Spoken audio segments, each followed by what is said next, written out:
can be subjective, but when you want to test and demonstrate that your methods work, that there you have to be objective and use scientific methods. I think we may have to revise our protocols there, because the purely objective method of studying, say, medical outcomes excludes the very thing we are talking about, and that is consciousness. You know, you can have two patients who have the same disease, they see the same physician, they have the same treatment, and they have completely different outcomes, some of which, of course, can be explained through genetics, but a lot of it is really inexplicable unless you include the subjectivity of the patient, the patient-doctor interaction, the phenomenon of limbic resonance, which is emotional bonding between healer and the one being healed, which actually is now known to result in homeostasis, which is a very important part of the healing process. Nevertheless, if you were to get 1,000 patients and divide them up into two groups, and half of them are treated by limbic resonance or quantum healing, whatever you like, and the other half are treated by the sort of conventional medicine that you learned originally as a doctor, wouldn't you think there's an interest in detecting any difference between the effectiveness of those two treatments objectively? There is, except that even in those cases, 30% of responses are what are called placebo responses. And, you know, even though we try and control for placebos, you can't. So can I just ask, did everybody hear that? Because I was struggling a little bit to hear it. I think it's probably easier for them. Okay, it's easier for them. Did you hear it? Just about. It's harder up here because the loudspeaker's facing that way. Yeah. Okay. Well, I guess what I really wanted to ask you, and I realize, of course, I've just taken a very short clip, but what's so crazy about that? You haven't heard the half of it. I have actually. I heard the whole clip, but just that bit. No, I mean that particular bit was about testing medical techniques, and I was trying to suggest that whatever language he wants to dress his methods up in and call them quantum healing and quantum this and quantum the other and so on, if we actually do a double-blind control trial, then he should submit to that to see whether it actually does work. And it wasn't clear to me whether he was he then brought up the placebo effect, which of course is very important. Placebos do work. That's why religion works. But that's why medical researchers use placebos as controls to see whether yes, no, absolutely. And look, he very quickly, you know, conceded that he was, you know, on board with double-blind placebo-controlled trials. But I guess what was sort of interesting is that he's going after something where I think, in fact, science has not is just starting to get onto some of the things that more ancient forms of medicine have long argued. So, for instance, we now have brain scanning that's showing us a lot more about how placebos are working and not just that they work. So is everybody on board with what a placebo is? Okay, so what we know is that if you, for instance, there's an amazing guy who Richard and I have spoken about before, a guy named Dan Arelli, who suffered burns up to 70% of his body when he was a child. He was basically spent a year in a burns unit, and he saw people screaming in pain. The nurses would give them saline, and they actually would stop being in pain. So he was witnessing that. He then went on to do some more research. And so now there's sort of fantastically interesting research that says we actually make the drug in our body that we believe the placebo to be. So if I tell you the sugar pill is a mood lifter, you'll be less depressed. If I tell you it's a painkiller, the part in your brain that kills pain will light up. And they also are now talking about, and it's an area that they're calling neuroimmunology, epigenetics. And they're saying that what they think might be going on, for instance, with something like meditation, which we poo-pooed for so many years as having any impact on disease, may be impacting us because it's enacting the relaxation response, which is helping our body switch on and off diseases, to inhibit, to start disease processes. So does that mean that we were too dismissive? What that is showing is that science will show what works. And I mean, if scientific methods can come along and show that some traditional remedy, some traditional meditation or whatever it might be, works, then it becomes incorporated into medicine. What we don't want to do is to say that something like homeopathy, which is traditional and which has never been shown to work and almost cannot be shown to work because there's no difference between the control and the experimental.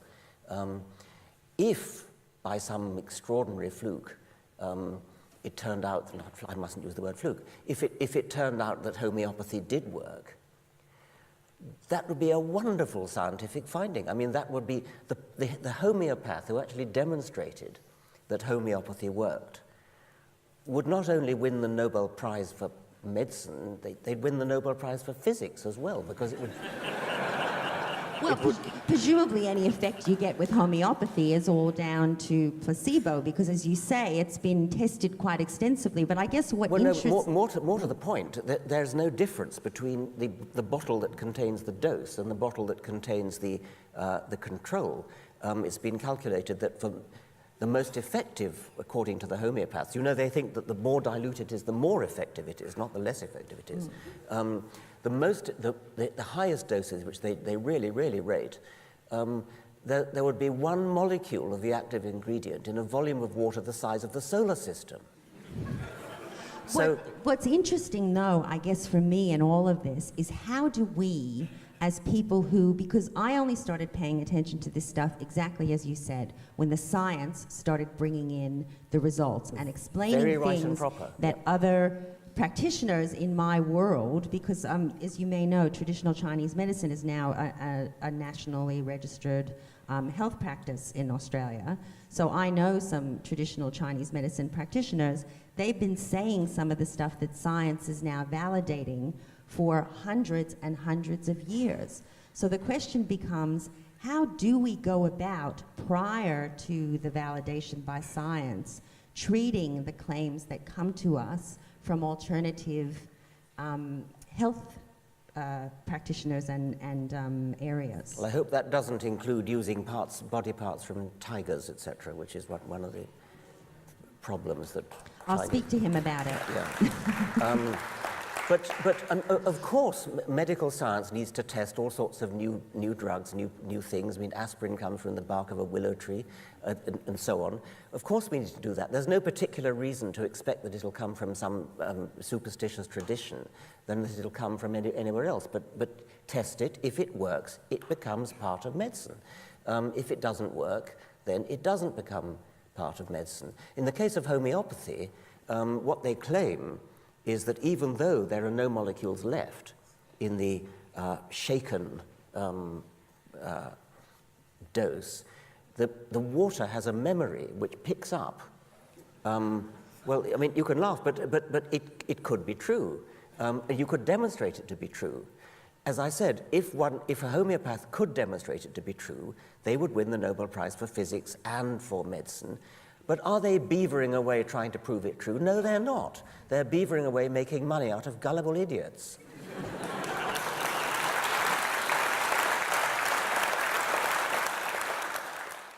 This is what's called a donkey. Well, it's called a donkey. I know you'll be surprised to learn that. It's a female donkey, so it's called a Jenny, actually, which I think is a beautiful name. And the reason I've brought it up is because in the last few days, a scientist has contacted me because she's been very concerned about this process of making animals Judas animals. And the process is basically where they take animals that are feral animals, so there might be goats, they might be donkeys, they might be wolves, depending on where you are. They put a collar around them, a radio collar, and then because the animals are naturally sociable, they send them out to find their fellows. And when they find their fellows, the human beings come along in planes and they shoot the whole pack of them, and then they leave the other animal, the Judas animal, to find more of its fellows, so that they're basically using the animal as a tracker. And I just wondered, so that's been happening since 1994 in Northern Australia. It's happening with feral goats in New South Wales and Queensland, and it's happening with wolves in Canada. because they're trying to preserve caribou. So the reasons that it's being done, of course, are for environmental preservation or fauna preservation reasons. They're trying to preserve things. But I just wonder what you think of the ethics of it. Okay, I mean, I haven't thought about that at all. You, above all, might worry about the name Judas, having written this wonderful book, which I strongly recommend, the book of Rachel, in which, at least as far as I've got, Judas is a bit of a hero. Or maybe he doesn't end up that way. Yeah. Okay, well, I haven't got to the Don't spoil it. Nobody knows how that story ends. I haven't got to the end yet. I mean, I am concerned about cruelty to animals, and I don't want to condemn outright conservation measures which involve removing feral animals in the interests of preserving wild animals. I mean, for example, on the Galapagos Islands, which are dear to my heart and to the heart of any Darwinian, feral goats released on some of the islands have had a disastrous effect on the ecology. So given that you are going to cull, say, feral goats, it's not obvious to me that releasing Judas goats is not a good way to do it. I mean, I wouldn't moralize about that. If I was going to moralize, it would be about killing them at all, I think. Well, go ahead, moralize about that. Well, I think that you can moralize about animal suffering, and I would be happy to do that. But conserving rare species which have lived there for many generations, against the not depredations but competition from things like goats or rats, it can have a disastrous effect on the ecology of a country when a foreign animal is introduced, like rabbits to Australia, like Australian possums to New Zealand. But what does it justify us doing? That's what the interesting question is. So we have myxomatosis here we were using as a way of killing rabbits, for instance, and then it was deemed that there was just too much suffering in terms of how it was done. So is there a line that we have to draw in terms of what we're willing to do, or given that the needs are critical in terms of whatever we're trying to achieve, yes, we can do anything? I do feel passionately about animal suffering. And I have one contribution to make to that. Jeremy Bentham said the question is not can they think, can they reason, but can they suffer? And I think we rather too readily assume that suffering is a prerogative of intelligent species. It's certainly true that humans are the only species that can do many different kinds of reasoning, kinds of intelligence. We're the only one that has language and so on. But suffering is not something for which you need intelligence.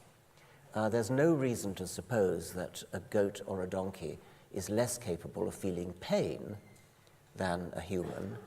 And the extra contribution that I would make is there might even be a reason for them to be more capable of feeling pain, for the following reason. What is pain for? In a Darwinian sense, what pain is a warning to the animal, don't do that again. If an animal does something which leads to it feeling pain, that's telling the animal, next time you do that, it might kill you.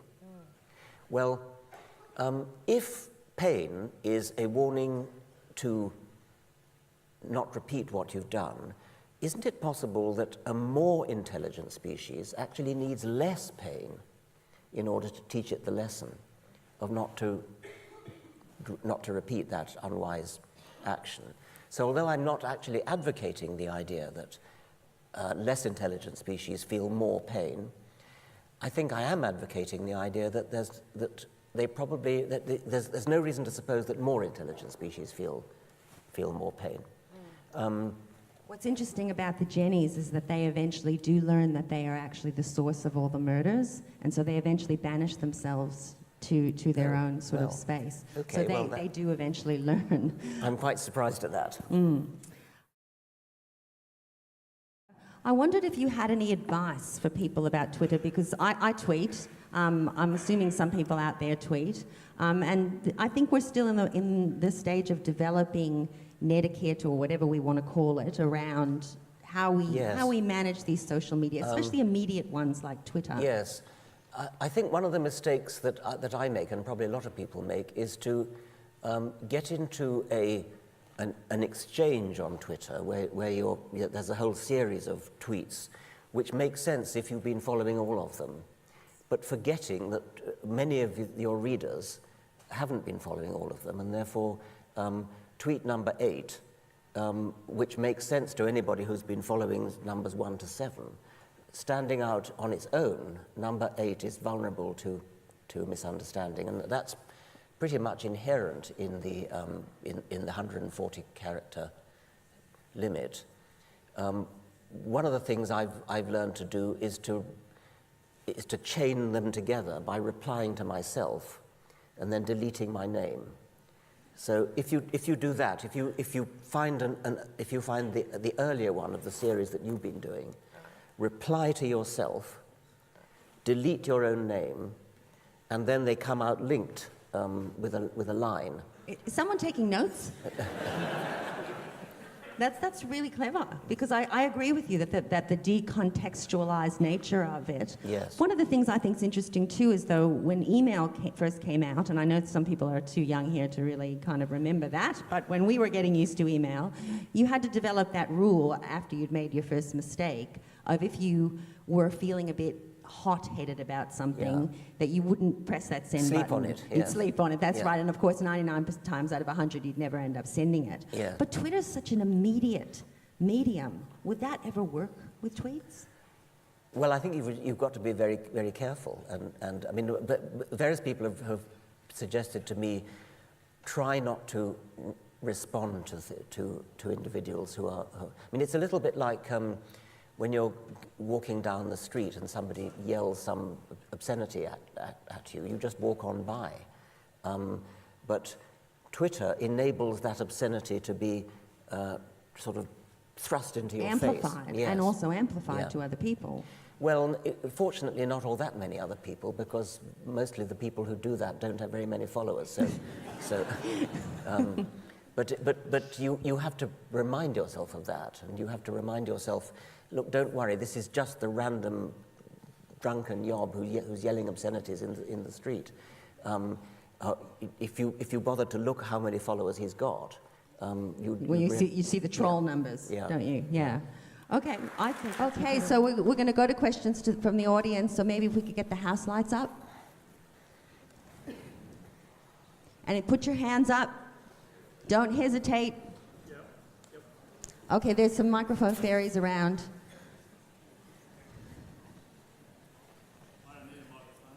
Oh, no, sorry, you'll have to wait like everyone else.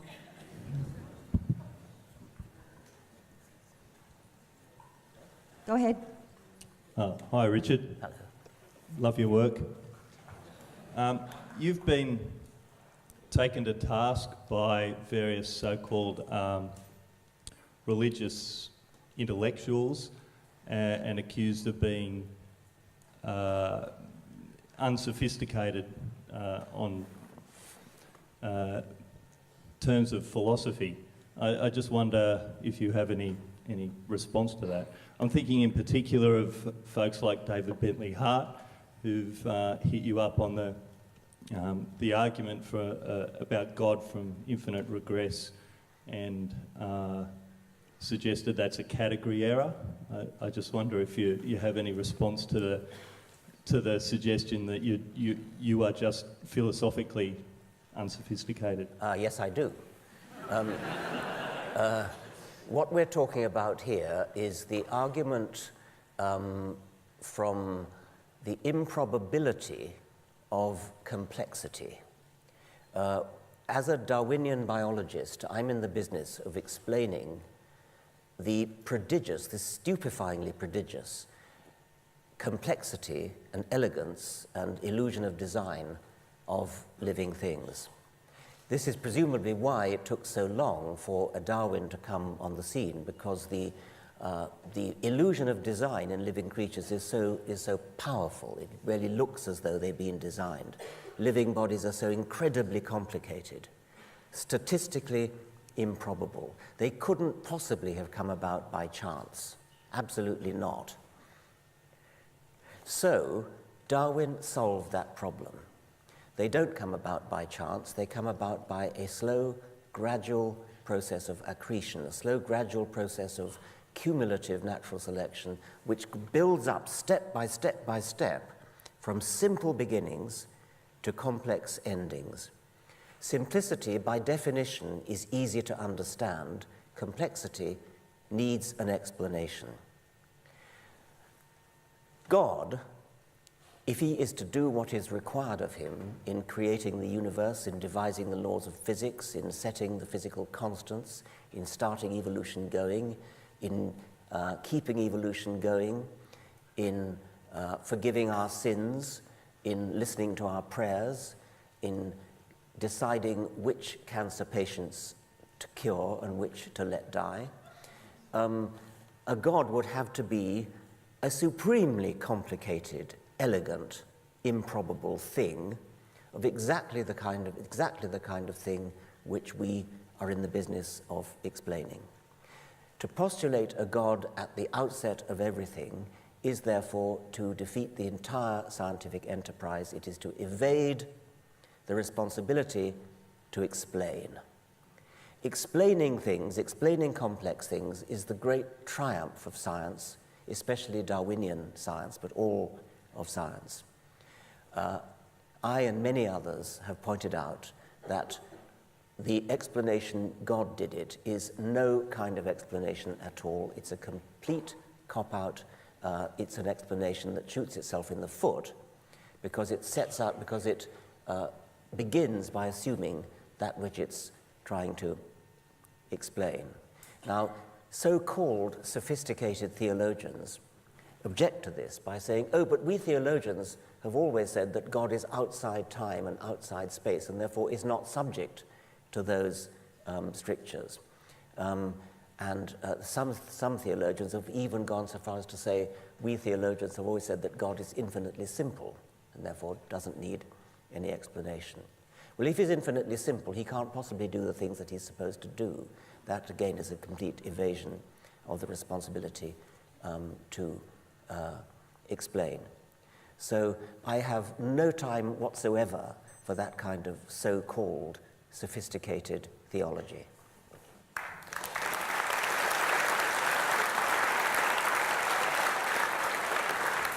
So is my next person up there? Hello? I think my microphone's on over here. Oh, okay. Sorry. Yeah, we're that's struggling okay. to see. Can we get rid of DPAT while we're Oh. Professor Dawkins, it would appear that science has proved that the current British monarchy has no legitimate claim to the throne. In view of the fact that since analysing Richard III's remains and his DNA, that a stray Y chromosome has passed the sheets of the royal bed, or perhaps John of Gaunt, so that Henry VII was not a legitimate descendant of the Plantagenets. So that means the entire British line since 1485 is illegitimate. Do you think I worry about that?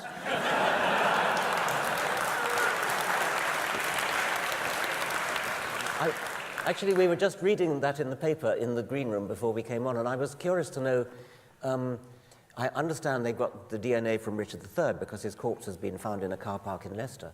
But whose DNA did they compare it with in order to conclude this? Because Edward III was mentioned, and I don't believe anybody's got any of Edward III's DNA. So I'm a little bit... Sorry? There's some faulty logic there. Okay, some of the current aristocracy, presumably not including the current royal family.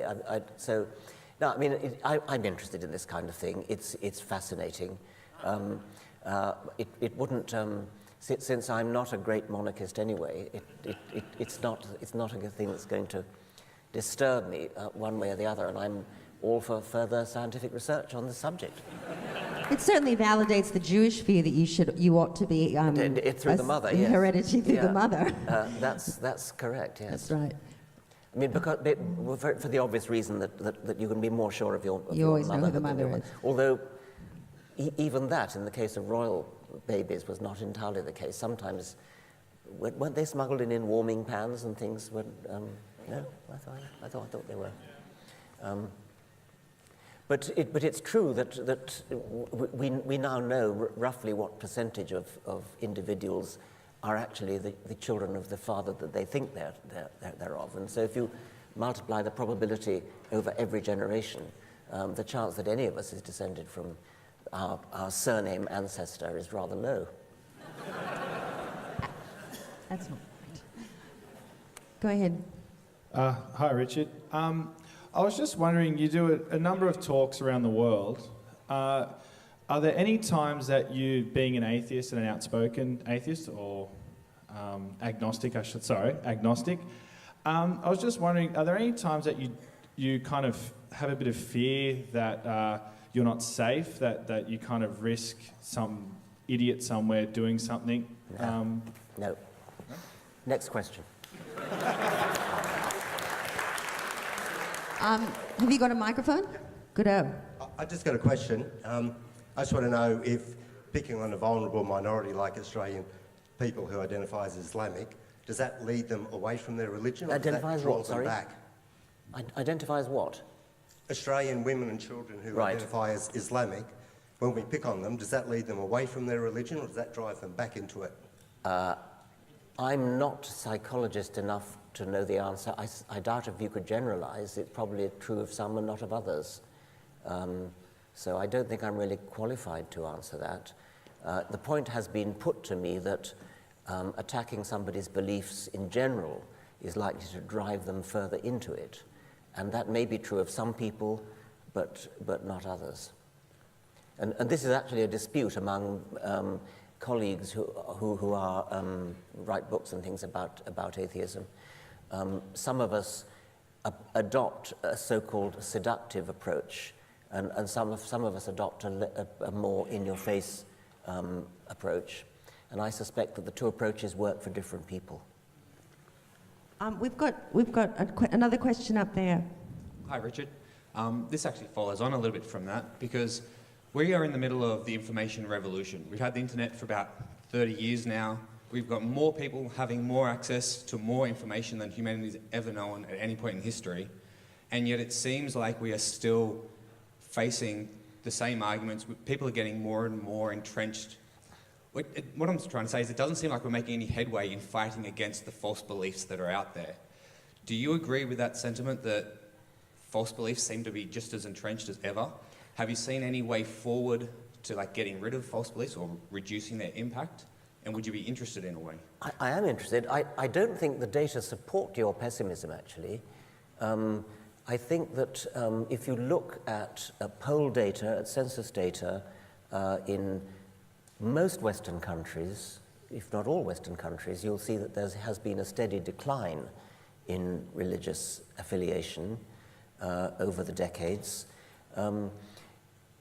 Even the United States, which is lagging way behind Western Europe, there is a steady decline in religious affiliation, to the point where now I think some 20% of Americans claim no religious affiliation. In Britain, the figure for people who call themselves Christian declined in the 10 years from 2001 to 2011 from about 73% to 54%. That's a big drop. I would expect a similar result in Australia, although I don't know. In Scandinavia, in France, in Germany, it's a similar story. So I'm more optimistic about this than you are. It's probably not the case in the Islamic world, although I don't know that, and it's much more difficult to get data. I keep getting letters from Iran saying, keep up the good work, we're with you, but we just don't dare say so.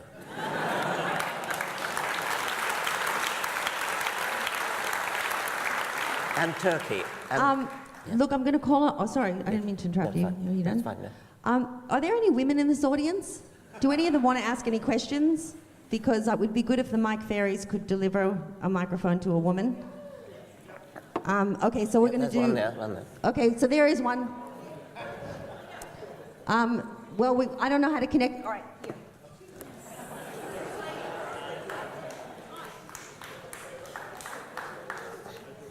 Thank you. I'm even wearing a dress today. How good. I just wanted to ask, I've come across some research done in America, genetic research on left-wing and right-wing voting preferences. Are you familiar with that? And that some of the, or one of the findings they with that was that left-wing voters, through a visual preference study, were motivated by reward and optimism, and right-wing voters who had some genetic similarity were motivated by fear.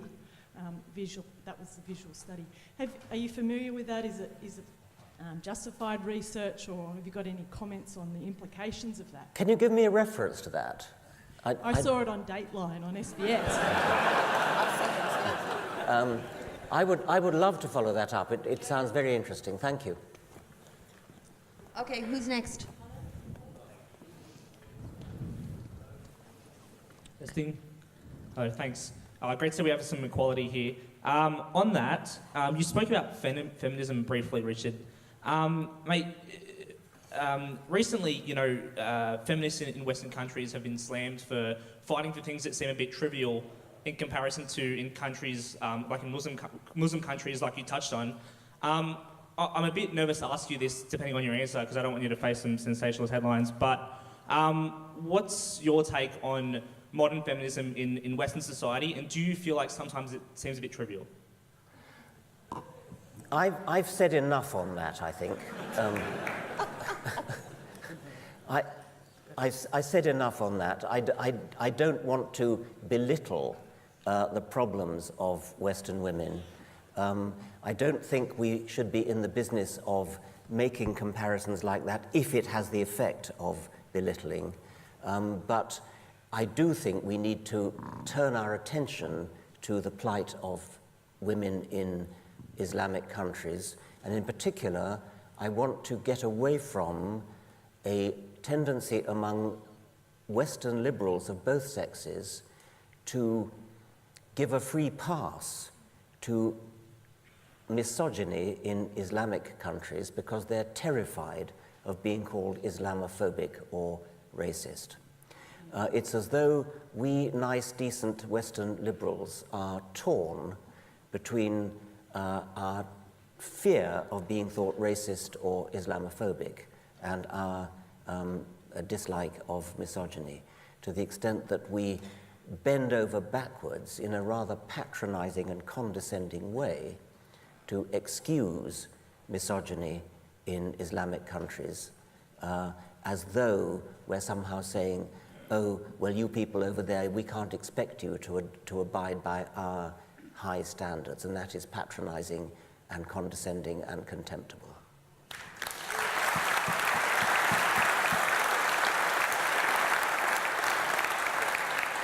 Okay, so where are my microphones? Have I got one there? Okay, there you go.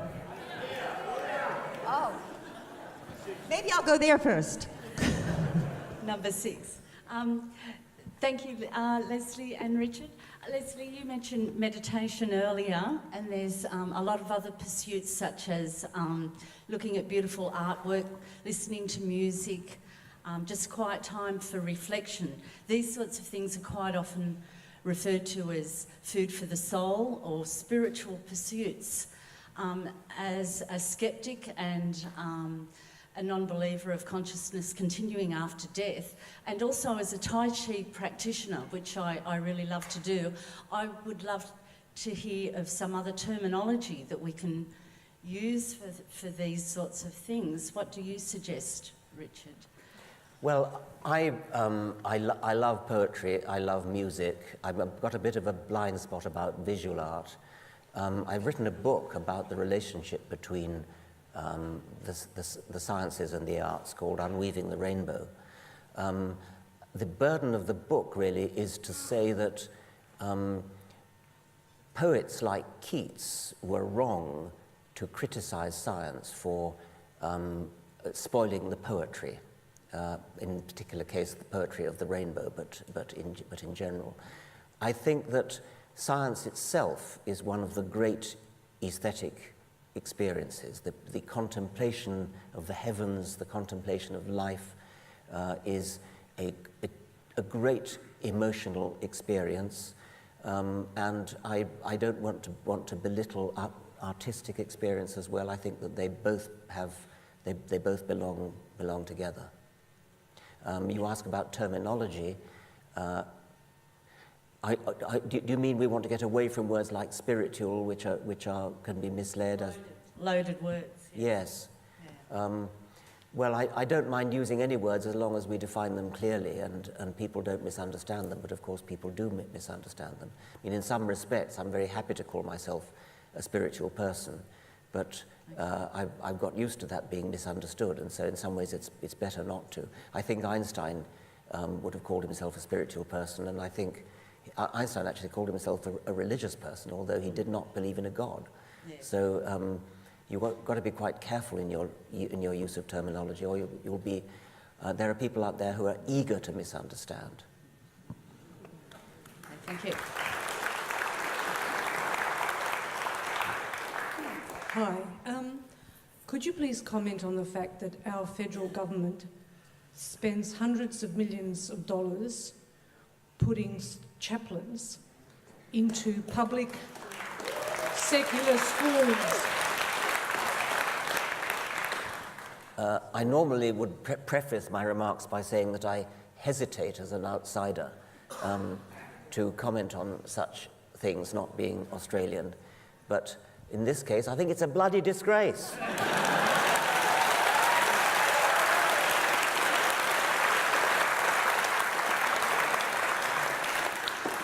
Okay, we've got time for one more. Who's got the mic? Oh, sorry, go ahead. Hi, Richard. I got a question. What is your view on people who use religion if they're suffering severe adversity and that may actually prevent them from committing suicide or suffering severe depression? And if it does assist individuals or even groups of people in surviving, does it play a part in Darwinian evolution? That's very interesting. There is a certain amount of evidence that religious belief does protect against certain kinds of depression and certain kinds of stress-related diseases as well. The first thing to say about that, of course, is that it doesn't make it true, and I hope that's obvious. There are people who simply can't get that point of logic. But it's like a placebo. It's like a placebo, exactly. I mean, it's a very good example of the placebo effect. I suspect it cuts both ways. I think there are many people who actually are driven to despair by their religious belief if they think that they're going to hell, or if it has estranged them from their spouses or from their parents or their offspring or something of that sort. So it can give rise to a lot of suffering as well. Preventing suicide, well, that's another possibility. Incidentally, one of the main objections to assisted suicide, doctor-assisted suicide, comes from religious people. And it's an interesting thought, which when you think about it is pretty obvious, that there are many people who commit suicide while they still are capable of doing so, and probably would not commit suicide if they knew that when the time came, when they were no longer capable of doing it themselves, there was a doctor to help them.